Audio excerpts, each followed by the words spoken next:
আমাকে এভাবে কেন অপমান করলে আয়ান? কি বলছো মোহনা?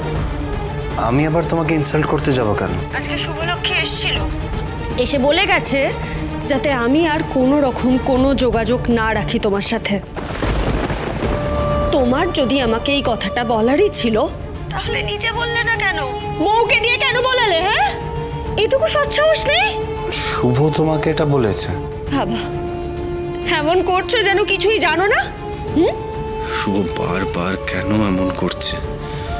কেন এভাবে মোহনার সামনে নিজেকে ছোট করছে, যেখানে আমি ওকে বারবার বোঝাচ্ছি ওর জায়গাটা আমার জীবনে আলাদা আর মোহনার জায়গাটা আলাদা। আজকে শুভলক্ষ্মী রীতিমতো থ্রেট দিয়ে গেছে আমাকে। আমি কি এমন করেছি বলো তো আয়ান? তুমি, তোমার বউ আমাকে এইভাবে হিউমিলিয়েট করছো, এতটা ইনসাল্ট করছো। কি করেছি আমি বলো? বলো মোহনা, তুমি আমার কথাটা শোনো। আমার মনে হয় কোথাও একটা মিসআন্ডারস্ট্যান্ডিং হচ্ছে। তুমি প্লিজ নিজেকে শান্ত করো। আমি বাড়ি গিয়ে শুভর সঙ্গে কথা বলছি। প্লিজ তুমি নিজেকে শান্ত করো।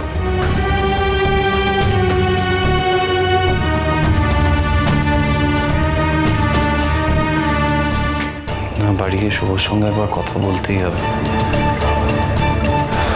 This can't go on.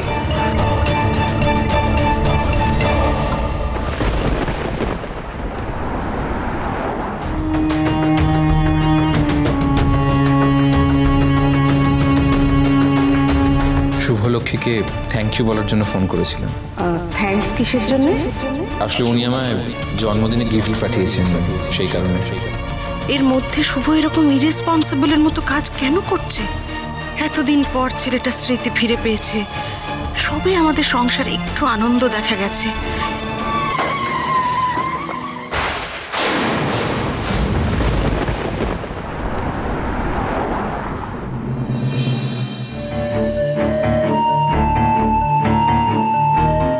মেজমা, হ্যাঁ বলছি মা এখনো ফিরলো না কেন গো?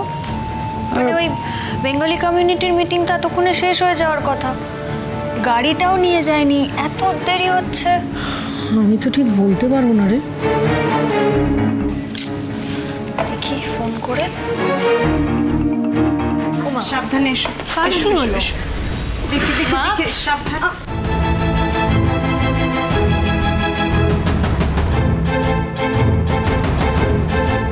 আমি যদি চাই না আয়নকে তোমার কাছ থেকে কেড়ে নিতে, তাহলে তুমি কেন?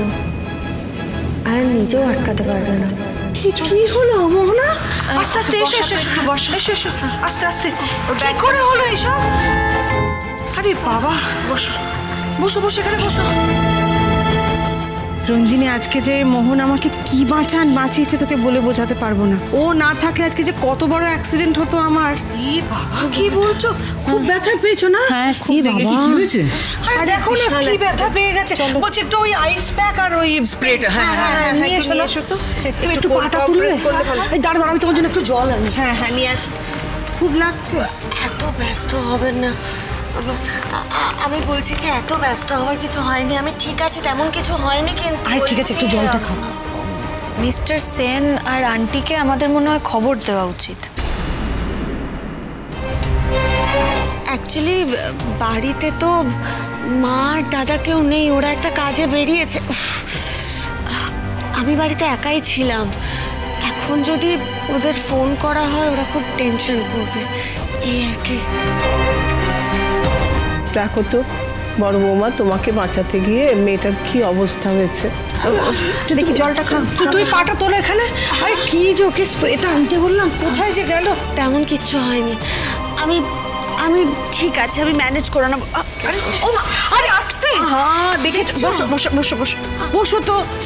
আরে বাবা রে বাবা, কি ম্যানেজ করে নেবে তুমি? হ্যাঁ শোনো, আমাকে সেভ করতে গিয়ে তোমার এরকম অবস্থা হয়েছে, তো তোমাকে দেখে রাখাটা আমার ডিউটির মধ্যে পড়ে।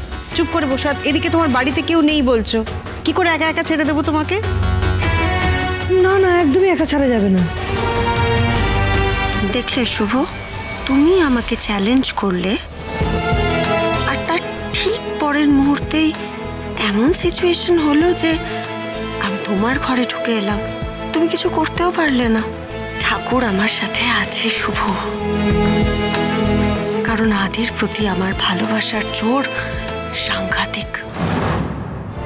তাই আজ আমি তোমার ঘরে, তোমার মুখোমুখি। জানি তোমার খারাপ লাগছে, কিন্তু আমার কিচ্ছু করার নেই।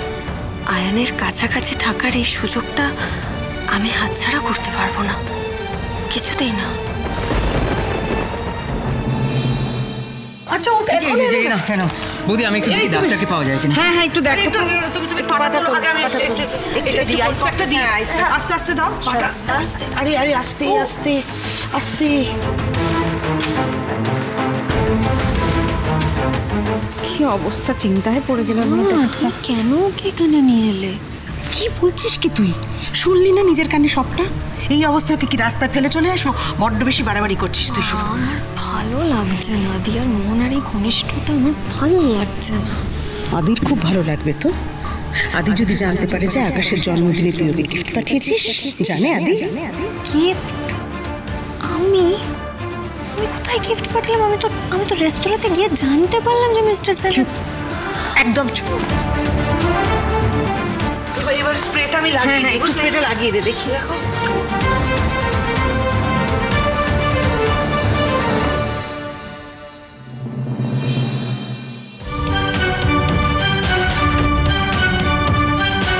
কি হলো মোহনা, তুমি এখানে?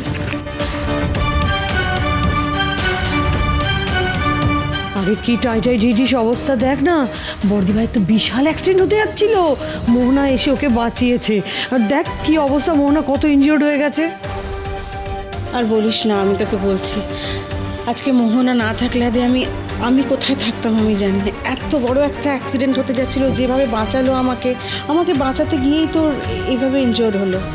তুমি ঠিক আছো? হ্যাঁ এখন আমি alright. Thank you Mohona for saving my mother. Thank you. তুমি ঠিক আছো তো? আয়ান, আন্টির জন্য এটুকু করেছি, তার জন্য থ্যাংক ইউ বলছো?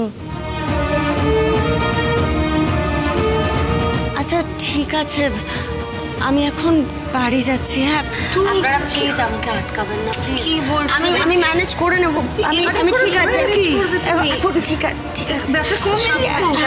না মা, ওই দেখো, বসো বসো বসো।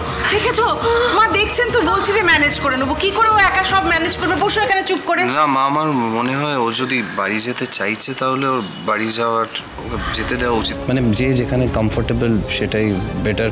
আমি বরং ওকে বাড়ি ড্রপ করে আসছি। মোহনা এসো। একটু ব্যাগটা সাবধানে। পারবে? শিওর? ঠিক আছো কি তুমি? কি হলো দাঁড়াতে?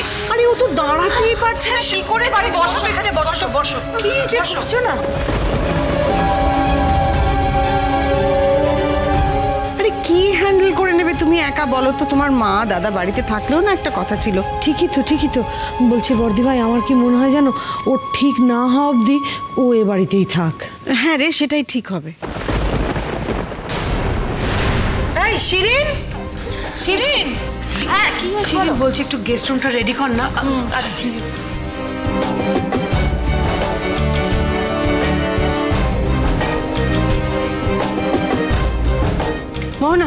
মোহনা তুমি গেস্ট রুমে থাকবে।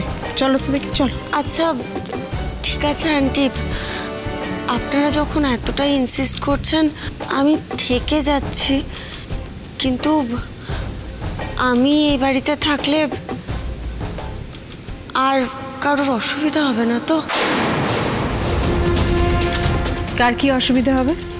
আমি বলেছি তোমাকে থাকতে। এখনো এই বাড়িতে আমার কথাই শেষ কথা।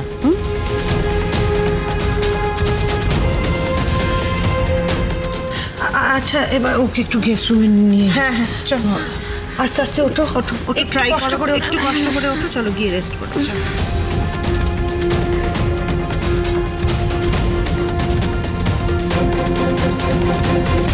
আস্তে, চলো চলো সাবধানে।